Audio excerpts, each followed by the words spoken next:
प्रथम विश्व युद्ध में। तो यहाँ पे प्रथम विश्व युद्ध में अगर हम बात करें तो 1914 से लेकर 1918 तक इसका शासनकाल रहा है। सबसे पहले इसके पृष्ठभूमि के बारे में जानना जरूरी है, तभी आपको अच्छे से प्रथम विश्व युद्ध के बारे में आपको मालूम होगा। तो यहाँ पे प्रथम विश्व युद्ध की हम पृष्ठभूमि देखते हैं। यहाँ पे 1914 में शुरू हो गया था प्रथम विश्व युद्ध, और 1914 से पहले अगर हम बात करें यूरोप में, तो यहाँ पे यूरोप में देखिए उस समय यूरोप में 1914 से पहले औद्योगिकरण की शुरुआत हो चुकी थी। औद्योगिकरण की जब शुरुआत हुई तो वहाँ पे आपको यूरोप में कल कारखाना यानी मशीनरी का जरूरत पड़ा, और कल कारखाना जब स्थापित हो गया तो उसके लिए कच्चे माल की आवश्यकता थी। तो यहाँ पे यूरोप से जितने भी देश थे, आपको जैसे पुर्तगाल हुए, डच हुए, तो ये सभी लोग आपको इधर उधर भटकना शुरू किए, उसी में आपको ये लोग भारत आ गए थे। तो यहाँ पे कच्चे माल की आवश्यकता है तो ये भारत को आए और भारत में उपनिवेश बना लिए, और उत्पादित वस्तुओं को यहाँ से ले आते थे, और वहाँ वही वस्तु में आपको कपड़ा बनाकर या अन्य चीज़ बनाकर भारत में लाते थे और बेचते थे। तो यहाँ पे जब कोई चीज़ लाकर दूसरा कहीं से बेच रहा है तो यहाँ पे तो अकेले लाकर बेचेगा नहीं, अब उसके लिए यूरोप से कई सारे देश था, तो सब देश मिलाकर यहाँ पे छोटा छोटा संगठन बनाने लगा कि हम अलग संगठन बनाकर रहेंगे, तब यहाँ पे दूसरा देश भी हम लोग पे कोई सवाल नहीं उठाएगा, हमारे ऊपर शासन नहीं करेगा, विरोध नहीं करेगा।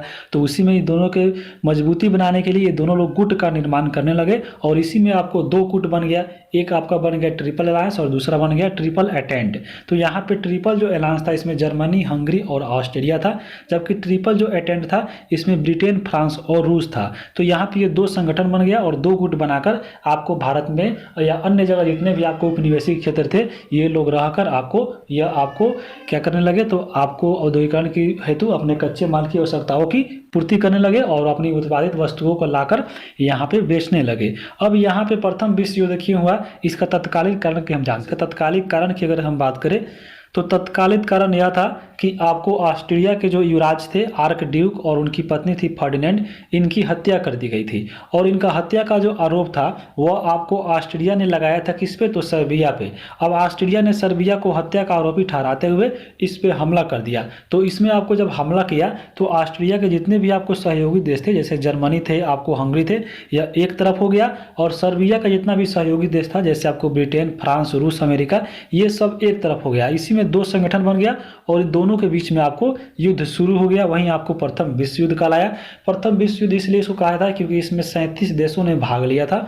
और यहाँ पे देखिए हम बात करें, अब यहाँ पे दो दल जब बन गया तो एक तरफ आपको ध्रुव राष्ट्र बन गया और दूसरा तरफ मित्र राष्ट्र बन गया। यहाँ पे देखिए ध्रुव राष्ट्र में कौन कौन था, तो ऑस्ट्रेलिया था, जर्मनी था, तुर्की था, और दूसरी तरफ को मित्र राष्ट्र था। तो यहाँ पे सर्बिया, ब्रिटेन, रूस, जापान, भारत और आपको अमेरिका।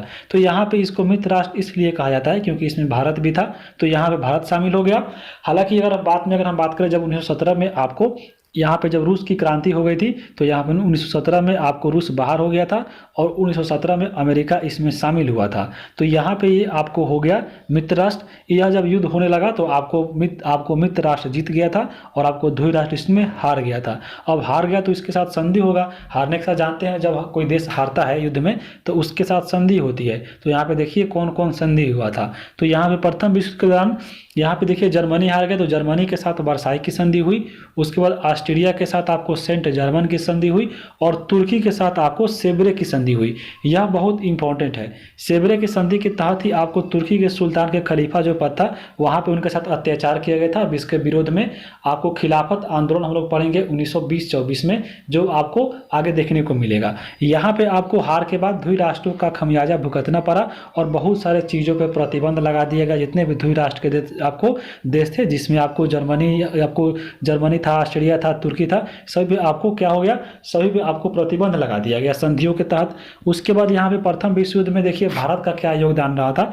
तो यहाँ पे आपको भारत इसमें अगर हम बात करें, SEBI Grade A officer has very fast become a popular option for lot of company secretaries. Britain शामिल हुआ तो भारत इस बीच में शामिल हो गया। अब यहाँ पे प्रथम विश्व युद्ध में यहाँ पे भारत शामिल नहीं होने जा रहा था, लेकिन यहाँ पे देखिए अंग्रेजों ने कैसे भारत को फुसलाया, प्रलोभन दिया और उसको शामिल कर लिया। तो यहाँ पे देखिए जब गांधी जी उसमें भारत में आ गए थे 1915 में, तो यहाँ पे गांधी जी भारत में आए तो भ्रमण कर रहे थे शुरू में।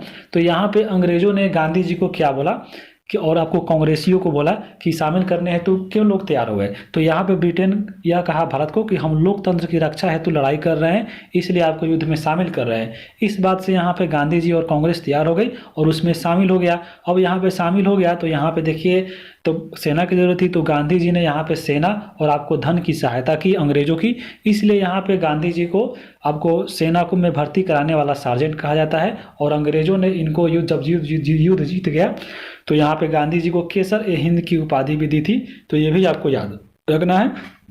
उसके बाद हम बात करें, यहाँ पे आपको प्रथम विश्व युद्ध में ब्रिटेन के द्वारा मुस्लिम लीग को भी यहाँ पे तैयार नहीं था पहले कि हम शामिल होंगे, लेकिन इसको आपको जब मुस्लिम लीग एक शर्त रखा कि हाँ अगर आप ऐसा करते हैं तो हम इस युद्ध में शामिल होंगे।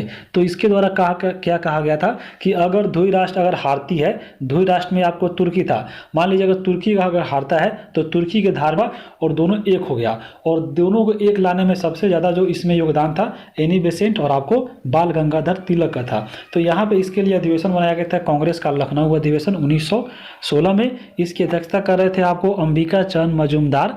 और यहाँ पे आपको क्या हुआ, यहाँ तक आपको 1916 का समय आ गया था।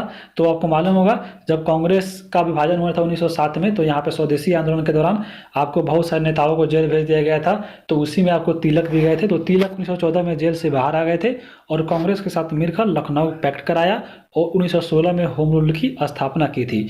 1915 में आपको मुस्लिम लीग और आपको कांग्रेस का अधिवेशन एक साथ होने लगा था, इसलिए 1916 में भी एक जगह बुलाया गया था आपको कांग्रेस का लखनऊ अधिवेशन, जिनमें यहाँ पे दोनों में एकता हो गई थी। इसका अध्यक्षता कौन किए थे, तो अंबिका चरण मजूमदार के द्वारा किया गया था। अब यहाँ पे समझौता क्यों हुआ, समझौता का कारण हम आइए इसको देखते हैं। समझौता का कारण अगर की बात करें तो प्रथम विश्व युद्ध में तुर्की के खलीफा के साथ ब्रिटेन का धार्मिक हस्तक्षेप, क्योंकि यहाँ पे वादा किया गया था कि अगर हम युद्ध जीतते हैं तो तुर्की के खलीफा के पद को यहाँ पे कोई हस्तक्षेप नहीं करेगा। लेकिन जब युद्ध जीत गया आपको प्रथम विश्व युद्ध में ब्रिटेन, तो यहाँ पे तुर्की के खलीफा के साथ वहाँ पे छेड़छाड़ किया गया, इसलिए यहाँ पे मुस्लिम नाराज हुए और आपको अंग्रेजों की बुरी नीतियों को समझ लिया और लखनऊ पैक्ट में शामिल हुआ और आपको कांग्रेस के साथ मिल गया। तो ये आपका कारण बना। दूसरा कारण क्या था, तो कांग्रेस द्वारा मुस्लिमों की मार्ले बिट्टो के तहत निर्वाचक मंडल को मानना। अब यहाँ पे देखिए, जब मुस्लिम लीग को मिल गया था पृथक निर्वाचन, तो यहाँ पे कांग्रेस ने भी मान लिया चलिए ठीक है आपको हम पृथक निर्वाचन करवाइए, आप अलग मुस्लिमों के लिए अलग वोट लीजिए। तो यहाँ पे जब कांग्रेस भी मान गई और वहाँ पे अंग्रेज दे ही दिया था, इसलिए यहाँ पे मुस्लिम लीग तैयार हुआ और कांग्रेस के साथ मिल गया। बंगाल विभाजन में अंग्रेजों द्वारा मुस्लिमों के बयान मुताबिक इच्छा पूरी नहीं होना, क्योंकि यहाँ पे देखिए जब बंगाल विभाजन हुआ था स्वदेशी आंदोलन दौरान, तो यहाँ पे बहुत बयान दिया गया था कि हम मुस्लिमों का योग करेंगे वो करेंगे, लेकिन वहाँ से क्या मुकर गया अंग्रेज, इसलिए उससे भी नाराज था मुस्लिम लीग अब अंग्रेजों से, इसलिए कांग्रेस के साथ यह मिलकर लखनऊ पैक्ट कराया। तो यहाँ को आपको कारण भी समझ में आ गया होगा कि आपको मुस्लिम लोग जो आपको मुस्लिम थे वो कांग्रेस में क्यों मिले। अब हम बात करेंगे जब दोनों एक जगह मिल गया तो इसका प्रभाव क्या हुआ। यहाँ पर इसके प्रभाव की हम बात करें तो हिंदू मुस्लिमों की एकता हुई, सरकार की बुरी नीतियों के खिलाफ विरोध हुआ, अंग्रेजों के बांटो और करण नीति की यहाँ पे ठेस पहुँचा, लेकिन सांप्रदायिक शक्तियों के कारण यहाँ पे आपको ज़्यादा दिन तक यह प्रभाव दिखने को नहीं मिला और यहाँ पे यही आपको देश का विभाजन का कारण भी बन गया था। तो ये सब आपको एकता का प्रभाव था। अब यहाँ पे देखिए आगे अगर हम बात करें इसमें, तो मदन मोहन मालवीय ने कांग्रेस और मुस्लिम लीग के मध्य होने वाले समझौता का विरोध किया था। किसने, तो आपको मदन मोहन मालवीय इससे असंतुष्ट थे। सरोजनी नायडू ने मोहम्मद अली जिन्ना को हिंदू मुस्लिम एकता का दूत कहा था आपको लखनऊ पैक्ट के दौरान। तो बहुत इंपॉर्टेंट है क्योंकि मोहम्मद अली जिन्ना आकर लखनऊ पैक्ट में इन साथ मिले थे और यहाँ पे मुस्लिम लीग और कांग्रेस एकता हो गई थी, इसलिए सरोजनी नायडू ने यहाँ पे मोहम्मद अली जिन्ना को संबोधित किया था कि हिंदू मुस्लिम की एकता का दूत है। तो यहाँ से यह भी याद रखिएगा। अब हम बात करेंगे होम रूल 1916, क्योंकि यहाँ तक आपको जो तिलक थे वो आपको जेल से छूट के आ गए थे 1914 में ही, फिर आपको कांग्रेस से मिलकर 1916 में आपको एनी बेसेंट और आपको तिलक, ये दोनों आपको होम रूल की स्थापना की। तो यहाँ पे होम रूल के बारे में हम जानते हैं। होम रूल का अर्थ होता है स्वशासन। यहाँ पे देखिए एक आपको होम रूल आंदोलन दो चला, एक आपको तिलक का होम रूल, दूसरा चला एनी बेसेंट का। तो यहाँ पे दोनों के बारे में हम जानते हैं। सबसे पहले बात करते हैं तिलक के बारे में। तिलक का देखिए आपका जो होम रूल था वो इसका स्थापना हुआ था 28 अप्रैल 1916 को और इसके बाद हुआ था आपको सितंबर में इनका, तो एनी बेसेंट का। यहाँ पे तिलक का जो होम रूल चला था आपको मालूम होगा, आपको जो बाल गंगाधर तिलक थे इनका क्षेत्र कौन था, तो आपको महाराष्ट्र पुणे वाला। तो यहाँ पे पुणे से शुरुआत किए थे और इनका क्षेत्र आपको महाराष्ट्र, कर्नाटक और गुजरात रहा और इन्होंने मुख्यालय बनाया बनाया था बेलगाम को। बेलगाम कहाँ पड़ता है? तो कर्नाटक में करता है। और तिलक आपको अखबार पढ़ाए थे, आपको बताए थे कि इनके 2 अखबार निकाले थे, एक आपका मराठा और केसरी। मराठा जो था आपका अंग्रेजी में था, जबकि केसरी था वो मराठा में था। और यहाँ पे आपको होम रूल का अध्यक्ष किसको बनाया गया था तिलक का? तो NC केलकर और जोसेफ बैप्टिस्ट को बनाया गया था। यहाँ पे आपको इसका उद्देश्य की हम बात करें अगर तो यहाँ पे उद्देश्य था स्वराज प्राप्ति करना, और यहाँ पे इन्होंने स्वराज मेरा जन्मसिद्ध अधिकार है कहा था तिलक ने। तो ये सब आपको तिलक के होम रूल था। जबकि हम एनी बेसेंट की बात करें तो एनी बेसेंट की अगर हम बात करें तो ये इन्होंने आपको स्थापना किया था होम रूल का 1 सितंबर 1916 को। शुरुआत हुआ था कहाँ से? तो अड्यार मद्रास से। इनका क्षेत्र मद्रास तमिलनाडु में था और मुख्यालय अड्यार को बनाया था। यहाँ पे अगर हम बात करें, इनके द्वारा भी आपको अखबार निकाला था कॉमनवेल्थ और न्यू इंडिया, जिनके माध्यम से आपको होम रूल के बारे में सभी लोगों से परिचित करवाते थे। उसके बाद सचिव बनाया था इन्हें किसने? तो जॉर्ज अरुंडले को। उसके बाद आपको इसका उद्देश्य क्या था? तो यहाँ पे स्वशासन की स्थापना, ब्रिटिश शासन के अंदर रहकर ही अपने ये संवैधानिक तरीके से अपना शासन चाहती थी। तो यहाँ पे ये आपको एनी बेसेंट का था और ये आपका तिलक का। तो ये दोनों आप लोग समझ गए होंगे। बाद में यहाँ पे देखिए इन दोनों के बीच में कुछ इंपॉर्टेंट पॉइंट है। होम रूल आंदोलन लोगों के अंदर स्वशासन की भावना को जगाकर आंदोलन के लिए प्रेरित किया था लोगों को। तो ये भी पॉइंट याद रखिए। अमेरिका में होम रूल लीग की स्थापना भी किया था एक 1915 में, वो लाला लाजपत राय के द्वारा किया गया था। तो ये भी याद रख सकते हैं। एनी बेसेंट और तिलक के द्वारा होम रूल लीग आंदोलन की शाखाओं को 1918 में एक कर दिया गया, दोनों को मिला दिया गया था। तो ये भी आप इसको याद रख सकते हैं। अब यहाँ पे हम देखिए बात करेंगे महात्मा गांधी और उनके आंदोलन। यहाँ पे 1915 में महात्मा गांधी भारत में आ गए थे। अब यहाँ पे महात्मा गांधी के बारे में हम लोग A to Z यहाँ पे चीज़ें को कवर करने वाले हैं जो बहुत इंपॉर्टेंट है। तो यहाँ पे सबसे पहले हम बात करते हैं महात्मा गांधी के बारे में और उनके परिचय को देखते हैं। तो महात्मा गांधी की अगर हम बात करें तो इनका पूरा नाम क्या था? मोहनदास करमचंद गांधी। इनके पिता थे करमचंद गांधी और इनके दादा थे उत्तम चंद गांधी। तो यहाँ पे देखिए चंद में यहाँ पे गया चंद, यहाँ पे करमचंद बन गया, और करमचंद जुट गया यहाँ पे, तो महात्मा मोहनदास करमचंद गांधी बन गया। यहाँ पे देखिए इनके जो पिता थे करमचंद गांधी, इनकी पत्नी थी पुतली बाई, और पुतली बाई से ही इनका जन्म हुआ था महात्मा गांधी का। और इनका जन्म हुआ था 2 अक्टूबर 1869 को। 2 अक्टूबर को गांधी जयंती इसीलिए मनाया जाता है। यहाँ पे इनका प्रारंभिक शिक्षा की बात करें तो इनकी प्रारंभिक शिक्षा जो हुई थी वो आपको पोरबंदर में हुआ था। पोरबंदर में इनका जन्म हुआ, वहीं पे इनको शिक्षा मिली प्रारंभिक। इनका सगाई की एक बात करें तो 1876 में इनका सगाई हो गया था। किससे? तो आपको कस्तूरबा गांधी से। कस्तूरबा गांधी की अगर हम बात करें तो आपको ये गोकुल दास एक व्यापारी थे, उनकी ये पुत्री थी। इनका अगर बात करें जन्म तो गांधी जी से 6 माह बड़ी थी आपको इनकी पत्नी कस्तूरबा गांधी। इनका जन्म अक्टूबर में, और देखिए इनका आपको अप्रैल में हुआ था। तो आपको 6 साल बड़ी थी कौन? तो आपको कस्तूरबा गांधी, याद रखिएगा। यहाँ पे इनका विवाह हो गया 1883 में, और सब शादी हो गया। तो इसके 2 साल बाद 1885 में इनकी प्रीतिया की मृत्यु हो जाती है। और मैट्रिक पास आपको करते हैं 1887 में पोरबंदर से ही। जब मैट्रिक की पढ़ाई कर लेते हैं तो कॉलेज की पढ़ाई करना है। तो कॉलेज की पढ़ाई हेतु यहाँ पे देखिए पोरबंदर में ही आपको एडमिशन लेते हैं श्यामल दास महाविश्वविद्यालय में। और यहाँ पे जब एडमिशन करा लिए कॉलेज की पढ़ाई हेतु, लेकिन वहाँ पढ़े नहीं, 1 वर्ष पढ़कर वहाँ पे पढ़ाई छोड़ दिए, और आपको ये बैरिस्टर बनने के लिए, यानी आपको कानूनी पढ़ाई पढ़ने के लिए आपको ये ब्रिटेन चले गए। तो ब्रिटेन कब गए? तो आपको 1888 में गए थे। 1888 में ब्रिटेन गए कहाँ पे? तो साउथहैम्पटन में। साउथहैम्पटन में जाकर इन्होंने इनर टेम्पल नामक विश्वविद्यालय में नाम लिखवाए, और वहाँ से इन्होंने कानूनी यानी बैरिस्ट्री की पढ़ाई की। जब बैरिस्ट्री की पढ़ाई कर ली तो 1891 में फिर आपको वापस भारत आ गए, और भारत आने के बाद वकालत शुरू की। और आपको कहाँ कहाँ वकालत किए? तो राजकोट, मुंबई क्षेत्रों में रहकर इन्होंने यहाँ आपको वकालत शुरू कर दी थी। कौन? तो महात्मा गांधी जी। अब यहाँ पे जब वकालत कर रहे थे तो वकालत के दौरान ही आपको गांधी जी को एक अब्दुल्ला नामक व्यापारी की तरफ से 1893 में अफ्रीका में आपको वकालत करने गए थे। तो जहाँ पे आपको दक्षिण अफ्रीका की यात्रा इनकी शुरुआत होती है। तो दक्षिण अफ्रीका की यात्रा भी पढ़ेंगे, लेकिन उससे पहले इनके परिवार के बारे में चलिए हम जान लेते हैं। आइए अब हम जानते हैं गांधी जी के परिवार के बारे में। तो गांधी जी आपको कुल 3 भाई और 1 बहन थे। गांधी जी के 4 पुत्र भी थे, तो उनके बारे में भी जानेंगे। अगर हम 3 भाई की बात करें तो सबसे बड़े आपके महात्मा गांधी हुए, यानी मोहनदास करमचंद गांधी। दूसरे थे लक्ष्मीदास। तीसरे थे आपको कृष्णदास। इनकी एक बहन थी रालिया बेन। और 4 जो पुत्र हुए, 4 पुत्रों के बारे में आइए हम जानते हैं एक एक करके, बहुत इंपॉर्टेंट है।